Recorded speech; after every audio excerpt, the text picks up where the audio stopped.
কি ব্যাপার, কনস্টেবল পাঠিয়ে দিলি কেন মাঝ রাস্তায়? তুই হসপিটালে যাসনি? যাব। কি করেছিস তুই? সামিন তেজি কণ্ঠে বলে ওঠে। On the Samin. সামিন একটা নিঃশ্বাস ছেড়ে দিয়ে বলে, লাশ হলেও চাই।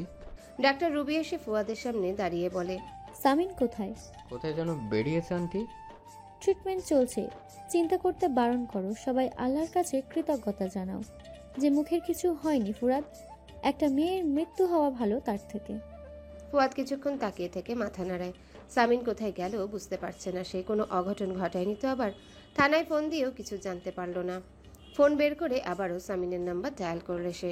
সামিন ফোনটা রিসিভ করে ফুয়াদ বলে, কোথায় গিয়েছিস তুই? কি উল্টো পাল্টা করছিস? হসপিটালে আয়। রাতে আসবো। তুই কোথায় সামিন? আন্ডার কনস্ট্রাকশন, ওয়াটার নিচে। ওখানে কি করছিস? ফুয়াদ অবাক হয়ে জানতে চায়। সামিন ঠান্ডা গলায় বলে, স্মৃতি নাড়াচাড়া। মানে কিছু না, আমার শাশুড়ির জ্ঞান ফিরেছে। হুম। অদ্ভুত ফ্যামিলিতে জুড়ে গিয়েছি ভাই। একটা লোকও স্বাভাবিক না। কথায় কথায় জ্ঞান হারায়, কথায় কথায় স্ট্রোক করে। আর আমার বউয়ের কথা কি বলবো, সে তো কাঁধে অল টাইম ঝামেলা নিয়ে ঘোরে। ফুয়াদ চুপ করে থাকে। সামিন বলে, ওনাদের বাড়িতে পাঠিয়ে দে, বলে দে ফ্রম নাও আলো is her husbands responsibility. Phone কেটে সামিন চুপ করে বসে থাকে। সে এখন যে স্থানে আছে এখানে একদিন ভয় দেখিয়ে আলোকে ডেকে এনে নিজের পা ধরিয়েছিল সামিন। রাগ, এই রাগ মানুষকে দিয়ে কতটা নিচু কাজ করিয়ে নেয়। চুপচাপ কিছুক্ষণ বসে থেকে ক্লান্ত ভঙ্গিতে উঠে দাঁড়ায় সে। মাগরিবের আজান দিয়ে দিয়েছে। পরিত্যক্ত আন্ডার কনস্ট্রাকশন টাওয়ারটা থেকে বেরিয়ে এসে মেন রোডে দাঁড়িয়ে পড়ে। আশেপাশের লোকজন তাকে অদ্ভুত চোখে দেখছে। মেয়র সামিন ইয়াসার মির্জা এমন আলুথালু বেশে এখানে কি করছে? এখানে তার কাজ কি? পুলিশের সাথে বন্দুকযুদ্ধে বিরোধী দলীয় নেতা শমশের ভুইয়ার ছোট ছেলে সৈকত ভুইয়া নিহত। আজ বিকাল 5টা নাগাদ পুলিশের এক স্পেশাল টিম তার ক্লাবে খোঁজ চালিয়ে বিপুল পরিমাণ মাদকদ্রব্য অস্ত্র উদ্ধার করে। পুলিশের থেকে বাঁচতে সে পুলিশের দিকে গুলি ছোড়ে এবং পুলিশ আত্মরক্ষায় পাল্টা গুলি ছুড়লে সে মারা যায়। তার লাশ পোস্টমর্টমের জন্য সদর হাসপাতালে নিয়ে যাওয়া হয়েছে। জানা গিয়েছে সে আজকের মহিলা কলেজের রোডের অ্যাসিড কাণ্ডের মূল হোতা। ছেলের আকস্মিক মৃত্যু শোক সইতে না পেরে হৃদরোগে আক্রান্ত হওয়ায় সাবেক মেয়র শমশের ভুইয়াকে গ্রিন লাইফ মেডিকেল হসপিটালে ভর্তি করা হয়েছে। এখনও তার বড় ছেলে সাগর ভুইয়া এই ব্যাপারে মুখ খোলেনি। হসপিটালের ওয়েটিং রুমে হাত বেঁধে টিভির স্ক্রিনের দিকে তাকিয়ে আছে সামিন। তার মুখ ভাবলেশীন। সৈকতের মৃত্যুর খবরে লোকজনের মধ্যে গুঞ্জন শুরু হয়ে গেছে।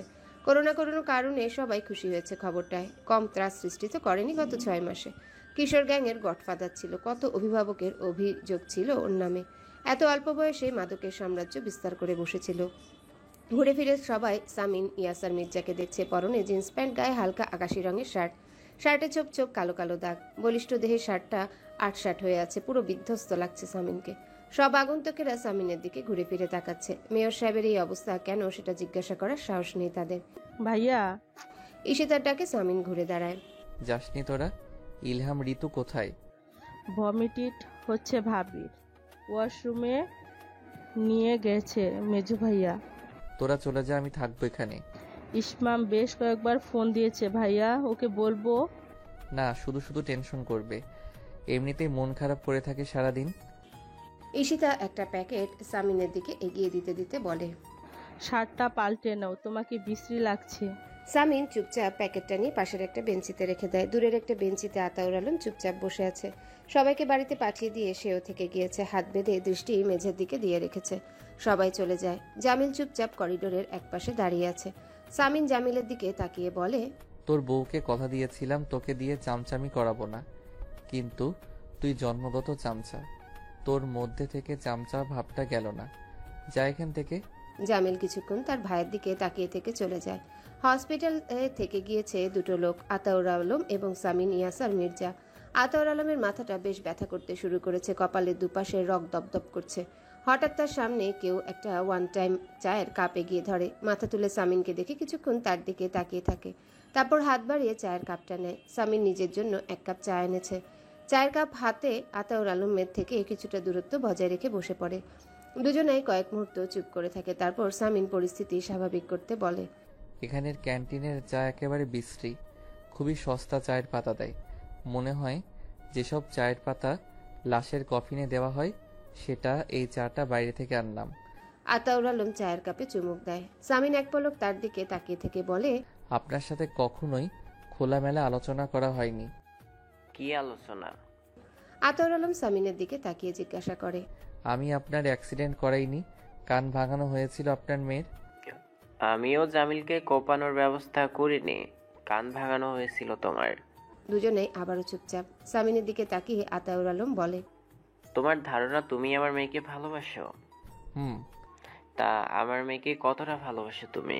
আপনি যতটা আপনার মেয়েকে ভালোবাসেন তার থেকে একটু কম। ঠান্ডা গলায় জবাব দেয় সামিন। আতাউর আলম বলে, লাভ কি? তুমি একটা গুন্ডা। সামিন ম্লান হাসে। আতাউর আলম সামিনের গায়ের দিকে তাকিয়ে বলে, গায়ে রক্ত কেন? কাকে কুপিয়ে এসেছো আবার? সামিন মৃদু হেসে চায়ের কাপটা বিনে ছুঁড়ে মেরে উঠে দাঁড়ায়। তারপর ক্লান্ত ভঙ্গিতে আলোর কেবিনের দিকে যায়। দরজার বাইরে থেকে 2 মিনিট ভেতরে তাকিয়ে থেকে পা বাড়ায় সামিন। পেছন থেকে ডাক্তার রুবি ডেকে ওঠে। সামিন, সামিন ঘুরে তাকায়। রুবি বলে, কোথায় যাচ্ছ? ভেতরে, ওর কাছে। রুবি সামিনকে ভালো করে লক্ষ্য করে বলে, নো ওয়ে সামিন, ইনফেকশনের ঝামেলা আছে। তুমি নিজের জীবাণু নিয়ে ঘুরছো। কি অবস্থা তোমার? আন্টি, শার্ট পাল্টে আসছি আমি। একবার প্লিজ। ঠিক আছে, চলো আগের সার্জিক্যাল পোশাক পরে নাও, তারপর ঢুকবে। হাইড্রোজেন ইঞ্জেকশন দেওয়া হয়েছে। পিঠের ক্ষতটা সবচেয়ে বেশি। যখন অ্যাসিড ছোড়া হচ্ছিল তার কয়েক মুহূর্তে আগে একটা বালু ভর্তি ট্রাক চলে গিয়েছিল ওদের পাশ দিয়ে। পেট্রোলের তীব্র গন্ধে আলোর মুখে ওড়না চেপে ধরে ঘুরে গিয়েছিল। অ্যাসিড ছিটকে লেগে যায় তার পিঠে। আলোকে কাত করে রাখা হয়েছে। চুলগুলোতে 2টো বেনি করে দিয়েছে নার্স। পুরো শরীর একটা সাদা চাদর দিয়ে ঢেকে রাখা হয়েছে। ধীর পায়ে হেঁটে গিয়ে সামিন কিছুটা দূরত্ব রেখে একটা চেয়ার টেনে বসে পড়ে। দীর্ঘ সময় ধরে আলোর মুখের দিকে তাকিয়ে থাকে সে। উজ্জ্বল শ্যামলা বর্ণের মুখটা এখন অতিরিক্ত ফর্সা লাগছে। আলো যদি এখন নিজেকে দেখতো তাহলে নিজেই নিজেকে বলতো সাদা মুলা। চুলে বাচ্চাদের মতো 2টো বেনি করে রাখা ছোটখাটো গোলগাল মুখটাকে আরও ছোট ছোট লাগছে। এখন আলোকে দেখে 24 বছরের কোনো ভদ্র মহিলা নয়, বরং 17 বছরের কিশোরী মেয়েদের মতো লাগছে। ওই পাতলা 2টো ঠোঁট দেখে কে বলবে ওই ঠোঁট নেড়ে এই অভদ্র মহিলা কুৎসিত কুৎসিত গালি দেয় সবাইকে? চেহারার সাথে স্বভাব আচরণ কিচ্ছু যায় না মেয়েটা। চেহারা দেখে কতটা অবলা লাগে, আর আচরণ দেখে মনে হয় জেল ফেরত লেডি ড্রাগ মাফিয়া। সামির আনমনে হেসে ফেলে। তারপর একটা গভীর নিঃশ্বাস ফেলে অস্ফুট স্বরে বলে ওঠে, কি বলেছিলে সেদিন? বলেছিলে ইয়াসার মির্জা। চলুন তাহলে একটা বাজি ধরা যাক। যদি ইলেকশনে আমরা জিতি তাহলে আমি যা বলবো তাই আপনি শুনবেন, আর যদি আপনি জেতেন তাহলে আপনি যা বলবেন আমি সেটা শুনবো। এটাই বলেছিলে তাই না? তারপর কি হলো? আমি জিতলাম। বাজিতে জিতে শর্ত মোতাবেক তোমার আমার কথা শোনার কথা ছিল তাই না? আর আমি কি বলেছিলাম তোমাকে? তুমি ভালো থাকো, এটাই তো তাই না? এটাই তো শর্ত ছিল। তুমি আমার শর্ত মানলে কই? কেন ভালো থাকলে না তুমি? এই পর্যন্ত বলে সামিন থামে। তারপর আবারও বলতে শুরু করে, শর্ত ভাঙলে কি হয় জানো তো আসিয়া? যে শর্ত ভাঙে তাকে শাস্তি পেতে হয়। তোমাকেও শাস্তি পেতে হবে। তোমাকে তোমার স্বামী শাস্তি দেবে আসিয়া। কথাগুলো বলেই সামিন চুপ হয়ে যায়। চাদরের ফাঁক দিয়ে আলোর বা হাতের আঙ্গুল বের হয়ে আছে। সামিন তার হাত বাড়িয়ে আলোর একটা আঙ্গুল ছয়। তারপর তার মুখের দিকে একদৃষ্টে তাকিয়ে থাকে। কেবিনের দরজার বাইরে থেকে সামিনের দিকে আতাউর আলম তাকিয়ে আছে। তিনি ওই ছেলেটার ব্যাকুলতাকে বিচার করতে পারছেন না। তিনি শুধু দেখছে তার মেয়ের জন্য কেউ উৎকণ্ঠা নিয়ে বসে আছে তার মতো। তার সাথে প্রতিযোগিতা করে এগিয়ে থাকতে চাইছে। প্রতিযোগিতার ফলাফল কি হবে? কে এগিয়ে থাকবে কে? আঙ্গুলের উপর থেকে হাত সরিয়ে আলোর মাথায় হাতটা আলতো করে বুলিয়ে দিয়ে বলে, খুব তাড়াতাড়ি সুস্থ হও তুমি। তোমার শাস্তির জন্য প্রস্তুত হও। আমি অপেক্ষা করছি আসিয়া। আলো, তুমি কি শুনতে পাচ্ছ? আলো, আলো। কানের কাছে কথাগুলো প্রতিধ্বনিত হচ্ছে বারবার। অপরিচিত নারী কণ্ঠটি খুবই চমৎকার, কিন্তু তাকে ডাকছে কেন? চোখের পাতা মেলে তাকানো সর্বোচ্চ চেষ্টা করে ব্যর্থ হলো, তবুও সে হাল ছাড়ল না। রুবির দিকে তাকিয়ে হেড নার্স শিলা বলে ওঠে, ম্যাম, চোখ খুলেছে। বাড়ির লোককে ডাকবো? যদি চেঁচামেচি শুরু করে দেয়, সামলাতে পারবে? না, কাউকে বলার দরকার নেই। সামিন বলেছে she is a strong woman. দেখি কথাটা কতটুকু সত্যি। অবশেষে সফল হলো সে। দু চোখ মেলে আলো পিটপিট করে তাকাচ্ছে। নাকে কেমন ওষুধের তীব্র ঝাঁঝালো গন্ধ এসে লাগে। কোথায় সে? কিচ্ছু বুঝতে পারছে না সে। মাথার উপর সিলিং ফ্যানটা চলছে না, কিন্তু পুরো ঘর শীতল। আলো ঘাড় ঘুরিয়ে দেখতে পায় দুজন অপরিচিত ভদ্রমহিলা তার দিকে ঝুঁকে তাকিয়ে আছে। দুজন এমন সবুজ রঙের একটা পোশাক পরা কেন? আলো কাত হয়েছিল, চেষ্টা করলো চিত হবার। তখনই যন্ত্রণায় তীব্র আর্তনাদ করে উঠল। দরজার এপাশে দাঁড়িয়ে সামিন সাথে সাথে হাত মুষ্টিবদ্ধ করে ফেলে আলোর আর্তনাদ শুনে। রিল্যাক্স আলো, relax. It's a minor injury, just relax. Ruby আরও ঝুঁকে যায় আলোর দিকে। আলো চাদর খামচে ধরে। যন্ত্রণায় পুরো মুখ নীল রঙের হয়ে আছে। দু চোখ বন্ধ করার সাথে সাথে চোখ বেয়ে পানি গড়িয়ে পড়ে। নাকের ডগা লাল হয়ে গিয়েছে। রুবি শিলাকে বলে, ইঞ্জেকশনটা দিয়ে দাও, ওয়াশ করতে হবে। শিলা মাথা নাড়ায়। আলো বড় বড় নিঃশ্বাস নিচ্ছে। দৃশ্যগুলো তার চোখের সামনে ভেসে উঠে। তার গায়ে কিছু একটা পড়েছিল। মুহূর্তেই শরীরটা যন্ত্রণায় পুড়ে যেতে শুরু করলো। সে উন্মাদের মতো লাফাচ্ছিল, রাস্তায় গড়াগড়ি খাচ্ছিল। এরপর আর কিচ্ছু মনে আসছে না। তারপর হঠাৎ করে মনে আসে কেউ বলছিল ওর জামা কাটো, ওর পা ধরে রাখো।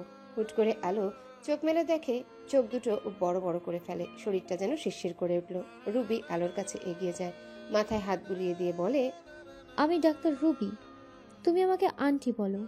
আলো ফেলফেল করে তাকিয়ে আছে। রুবি বলতে থাকে, তোমার শরীরে ব্যথা কমে গিয়েছে? ইঞ্জেকশনটা ইউএস থেকে অর্ডার করে আনা হয়েছে, একটুও ব্যথা লাগবে না, দেখো অনেক আরাম পাবে। আলো কাপা কাপা গলায় বলে, আমাকে কি ওটা এসিড ছোড়া হয়েছিল? হ্যাঁ আলো। রুবি ঠান্ডা গলায় বলে। মুহূর্তে আলো আর্তনাদ করে ওঠে। না, আমার মুখ, আমার মুখ। রুবি আলোর মাথায় হাত বুলিয়ে দিতে দিতে বলল, কিছু হয়নি তোমার মুখে আলো, জাস্ট রিল্যাক্স। আলো উন্মাদের মতো হয়ে ওঠে। ব্যথাতুর শরীরে ছটফট করতে পারছে না সে। বা হাত দিয়ে পুরো মুখ হাতিয়ে যাচ্ছে। উন্মাদের মতো কেঁদে কেঁদে বলতে থাকে, আমার মুখ, আমার মুখ, আমার মুখ। কিছু হয়নি আলো, আয়না দেখবে তুমি? বোকামে, কিছু হয়নি। নার্স শিলা দৌড়ে গিয়ে একটা ছোট আয়না তুলে আলোর মুখের সামনে ধরে। রুবি বলে, দেখো আলো, একটু তাকাও, শান্ত হও, শান্ত হও তুমি। আলো শান্ত হতে পারে না। বা হাত দিয়ে মুখ ঢেকে তরপাতে থাকে। রুবি জোর করে আলোর হাত সরিয়ে দিয়ে বলে, দেখো, দেখো বলছি, দেখো তুমি। কিছুটা ধাতস্থ হয়ে পিটপিট করে চোখ মেলে আলো আয়নায় নিজের মুখটা দেখে। রুবি মাথায় হাত বোলাতে বোলাতে বলে, দেখলে তুমি, দেখলে? ফ্যালফ্যাল করে আয়নার দিকে তাকিয়ে আলো বড় বড় নিঃশ্বাস নিচ্ছে। রুবি আয়নাটা সরিয়ে বলে, তুমি কার মতো দেখতে জানো? পুরো অমৃতা রাও এর মতো দেখতে, ভারী মিষ্টি। কিন্তু তোমার কষ্টটা বড্ড ফ্যাস ফ্যাসে আলো। এত বিকট চিৎকার দিও না, আমার কান ফেটে যাচ্ছে। আলো কিছুক্ষণ চুপ করে থেকে ফুপিয়ে কেঁদে ওঠে। তার পুরো শরীর কাঁপছে। রুবি আলোর গায়ের চাদরটা সরিয়ে দিয়ে বলে, পেটে, ডান হাতের কনুই, পিঠে একটু খালি লেগেছে তোমার, এগুলো পুরোপুরি সেরে যাবে। আলো কাঁদছে, নিশ্চুপ কাঁদছে। রুবি ক্ষত ওয়াশ করতে করতে বলে, আমরা বেশি দিন এই প্রাণোচ্ছল পাখিটাকে আটকে রাখবো না, তুমি খুব শীঘ্রই উঠতে পারবে। কেন আমার সাথে, কেন? ঝরঝর করে কেঁদে দিয়ে বলে ওঠে আলো। রুবি কোনো উত্তর দেয় না। আলো বলে ওঠে, আমি খারাপ মেয়ে, আমি খারাপ মেয়ে বলে। একই কথা বিড়বিড় করতে থাকে আলো। রুবি একটা দীর্ঘশ্বাস ছেড়ে শিলাকে বলে, ঘুমের ইঞ্জেকশনটা দিয়ে দাও। সামিন চুপ করে দরজার বাইরে দাঁড়িয়েছিল। দূরে রেহানা মিহিসুরে কাঁদছে। তাকে ঘিরে দাঁড়িয়ে আছে হিয়া, নওশিন, শ্রাবণী। আজান আয়াত মাথা নিচু করে দাঁড়িয়ে আছে তাদের পাশে। দরজা খোলার শব্দ হতেই সামিন সেদিকে তাকায়। রুবি বেরিয়ে আসে। সামিনকে দেখে বলে, যাবে তুমি, দেখবে? সামিন মাথা নাড়ায়, তারপর বলে, আমার শাশুড়ি যাবে। উনি তো নিজেই ভেঙে পড়েছে, উনি কি করবে গিয়ে? সামিন চুপ করে থাকে। তার ভয়, আলো যদি এই অবস্থায় তাকে দেখে উত্তেজিত হয়ে পড়ে। যদি রেগে যায় তাহলে তো আলোর ক্ষতি। রুবি মৃদু স্বরে বলে, ঘুমিয়ে পড়বে এক্ষুনি, দেখে আসতে পারো। এরপর ট্রিটমেন্ট চলবে, তখন যেতে দেবে না কাউকে। সামিন কিছুক্ষণ উসখুস করে ভেতরে ঢুকে। আলোকে ওদিকে ফিরিয়ে শুইয়ে রাখা হয়েছে। পা টিপে টিপে সামিন আলোর কাছে যায়। ঘুম ঘুম চোখে আলো বিড়বিড় করতে থাকে, আমি খারাপ মেয়ে, আমার সাথে এটাই হওয়া উচিত। আমি খারাপ মেয়ে, আমি খারাপ মেয়ে।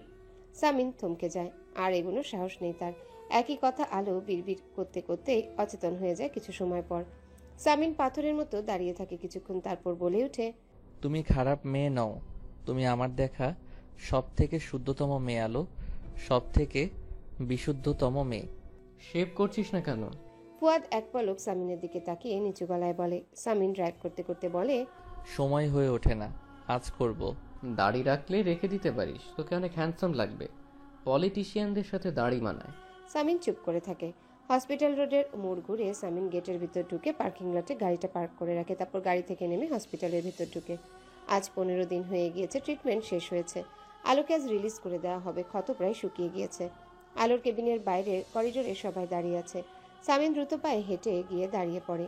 আজান মাথা তুলে তাকিয়ে বলে, আম্মু গিয়েছে ভেতরে, আপু কথা বলছে।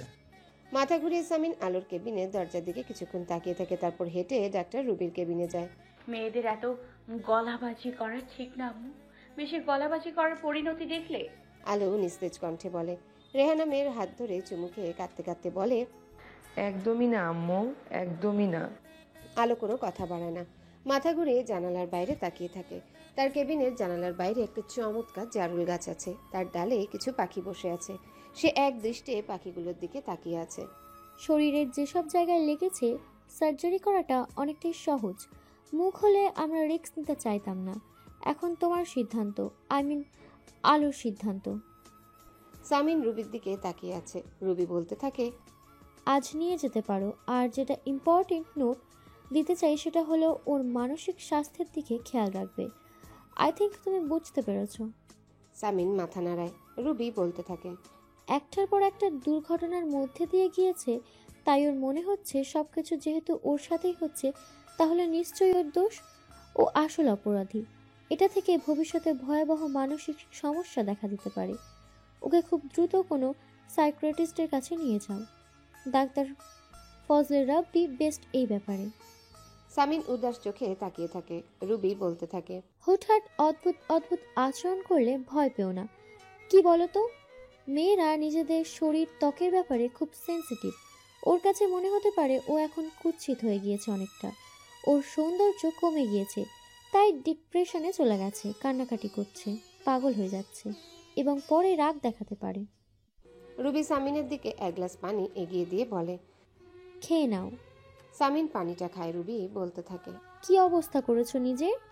ম্লান হেসে হাতের গ্লাসটা টেবিলের উপর রেখে সামিন উঠে দাঁড়ায়। তারপর সোজা হেঁটে আলোর কেবিনের দরজার সামনে গিয়ে দাঁড়িয়ে পড়ে।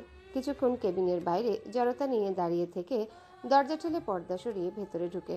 কারো অস্তিত্ব টের পেয়ে আলো মাথা ঘুরিয়ে তাকাতেই দেখে সামিন তার দিকে ধীর পায়ে এগিয়ে যাচ্ছে। আলো বেডে আধা শোয়া হয়েছিল। কয়েক পলক সামিনের দিকে তাকিয়ে থেকে মাথা ঘুরিয়ে আবারও জানালার বাইরে চোখ রাখে। কিছুক্ষণ দাঁড়িয়ে থেকে একটা চেয়ার টেনে সামিন বসে পড়ে। তারপর আলো দৃষ্টি আকর্ষণের চেষ্টা করতে গলা খাকারি দেয়। আলো তাকায় না, ওদিকে মুখ ঘুরিয়ে রেখেই নিস্তেজ কণ্ঠে বলে, সব সময় অন্যের ভুলের মাসুল কেন আমাকে শুনতে হয় বলতে পারে। সামিন আলোর দিকে কয়েক মুহূর্ত তাকিয়ে থেকে বলে, চা খাবে? হসপিটালের বাইরে একটা ছোট চায়ের দোকান আছে, ওদের চা চমৎকার। আমি ফ্যান হয়ে গিয়েছি, এখানে এসে রোজ খাই। কেন আসেন? সামিন একটা হাই তুলে বলে ওঠে, চা খেতে। আলো কিছুক্ষণ চুপ করে থাকে, তারপর বলে, ডিভোর্সের নোটিশ পাঠানোর কথা ছিল, সেদিন পাঠিয়েছিলেন? সামিন মাথা নাড়ায়। আলো কাপা কাপা গলায় বলে, কেন? কেউ আটকে দিয়েছিল। কে? কলমের কালি শেষ হয়ে গিয়েছিল। আর কোনো কলম নেই পৃথিবীতে? আছে, কিন্তু কোনো কলমের ক্ষমতা নেই। আলো একটা দীর্ঘশ্বাস ছেলে বলে, আপনার প্রতি আমার রাগ নেই, যত রাগ সব নিজের প্রতি। আপনি চলে যান। সামিন নাটকীয় ভঙ্গিতে বলে, আর আমার হিসেব? আলো ঘুরে তাকায়, অবাক হয়ে বলে, কিসের হিসেব? মুহূর্তেই সামিন চোখ মুখ কুচকে বলে ওঠে, শর্ত মাননি, শাস্তি পেতে হবে তোমাকে। শর্ত? শাস্তি? কি বলছেন আপনি? বাজিতে কি শর্ত ছিল? আলো আমতা আমতা করে বলে, আমরা জিতলে আপনি আমার কথা শুনবেন, আর আপনি জিতলে আমি আপনার কথা শুনবো। কে জিতেছে? আপনি। হ্যাঁ, আমি জিতেছি, আর শর্ত অনুযায়ী তোমাকে ভালো থাকতে বলা হয়েছিল। ভালো থেকেছো তুমি? আলো চুপ করে থাকে। সামিন গম্ভীর কণ্ঠে বলে, শর্ত ভেঙেছো তুমি, শাস্তি পেতে হবে তোমায়। আলো সামিনের মুখের দিকে তাকিয়ে থাকে। সামিন বলতে থাকে, আর তোমার শাস্তি হচ্ছে তুমি বাধ্য মেয়ের মতো তোমার স্বামীর ঘরে ফিরবে। অসম্ভব, অসম্ভব। বাজি, শর্ত এসব ভুলে যান, আমি কোথাও যাব না। সামিন এক দৃষ্টে তাকিয়ে থাকে আলোর দিকে। আলোর চোখ বেয়ে পানি গড়িয়ে পড়ে। অস্ফুট স্বরে বলে, প্রত্যেকটা পুরুষের কাম্য তার স্ত্রীর নিখুঁত একটা শরীর। আমি কোনো পুরুষকে গ্রহণ করার পরিস্থিতিতে নেই। আপনার দয়া দেখানোর কোনো প্রয়োজন নেই। আমি কারো চোখে আমার জন্য দয়া দেখতে চাই না। আমাকে আমার মতো ছেড়ে দিন। সামিন এক দৃষ্টে তাকিয়ে থাকে আলোর দিকে।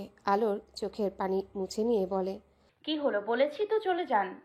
যাব, তবে আমার স্ত্রীকে সাথে নিয়ে। ইয়াশার মির্জা। আলো রাগ দেখিয়ে বলে ওঠে, হ্যাঁ বলো আসিয়া। বাড়াবাড়ি করছেন। সামিন অদ্ভুতভাবে হাসতে থাকে। আলো চেঁচিয়ে ওঠে, আব্বু, আব্বু তুমি কোথায়? আতাউর আলম কেবিনের ভেতর ঢুকে তার পিছু পিছু ঢুকে রেহানা, আজান, আয়াত, আলোর বান্ধবীরা, ফুয়াদ, ঈশিতা, জামিল, দলের ছেলেরা সবাই। আলোর গায়ে হসপিটালের পোশাক, চুল দুটো বেনি করা। আতাউর আলমকে দেখে আলো বলে ওঠে, উনি কি বলছে? কি বলছে? আতাউর আলম গা ছাড়া ভঙ্গিতে বলে। আলো চেঁচিয়ে বলে, আমাকে নিয়ে যেতে চাইছে। হ্যাঁ তো। নিচু স্বরে বলে আতাউর আলম। আলো অবাক হয়ে বলে, হ্যাঁ তো মানে? আতাউর আলম অবাক আলোকে হতভম্ব করে দিয়ে বলে, তোমার স্বামী তোমাকে নিয়ে যাবে, আমাকে বলছো কেন আম্মু? আমি তো তোমাদের মধ্যে কথা বলার। আলো ঘুরে ঘুরে কেবিনের মধ্যে থাকা প্রত্যেকের মুখের দিকে তাকিয়ে বলে ওঠে। ও সবাই একজোট হয়েছো? সবাই চুপ করে থাকে। আলো বলে, আমি যাব না, আমি কোথাও যাব না, চাই না কারোর দয়া, জাস্ট লিভ মি অ্যালোন। আমি ক্লান্ত। সামিন মুখে চকারান্ত শব্দ করে গম্ভীর কণ্ঠে বলে ওঠে, আমি এখন আমার বউকে আমার সাথে আমার বাড়িতে তার স্বামীর বাড়িতে নিয়ে যাচ্ছি। এখানে যদি কারো আপত্তি থাকে তাহলে সে 3 সেকেন্ডের মধ্যে আমার সামনে আসুক। 3 সেকেন্ড অতিবাহিত হয়। সামিন আলোর দিকে তাকিয়ে স্নিগ্ধ একটা হাসি দেয়, তারপর বলে, দেখলে কারো আপত্তি নেই? তারপর শার্টের হাতা ফোল্ড করতে থাকে সে। আলো বলে ওঠে, কি করতে চাইছেন আপনি? সামিন ফুয়াদের দিকে গাড়ির চাবি দিয়ে বলে, স্টার্ট করো গিয়ে। যে হুকুম মেরি আকা। কি করতে চাইছেন আপনি? ইতিহাসের পুনরাবৃত্তি। গম্ভীর কণ্ঠে বলে ওঠে সামিন। মানে তোমার মতো তেরা মেয়েদের সাথে যেটা করা উচিত, যেটা না করলেই নয়। সামিন আলোর দিকে এগিয়ে যায়। আলো কিছু বুঝে ওঠার আগেই সবার সামনে তাকে পাজাকোলা করে তুলে নেয় সামিন। আলো বাধা দিতে চেয়েও পারছে না, সেই শক্তি তার গায়ে অবশিষ্ট নেই। সামিন এগিয়ে যায়, পেছনে না ফিরে রাহাত আর জামিলকে উদ্দেশ্য করে বলে, হ্যালো বন্ধুরা, পরবর্তী পার্ট খুব তাড়াতাড়ি আসবে, তো সবাই অপেক্ষায় থাকো। আর চ্যানেলটি যারা এখনো সাবস্ক্রাইব করোনি তারা পরবর্তী পার্ট দেখার জন্য চ্যানেলটি সাবস্ক্রাইব করে রেখো। ধন্যবাদ সবাইকে, আমাদের সাথেই থেকো।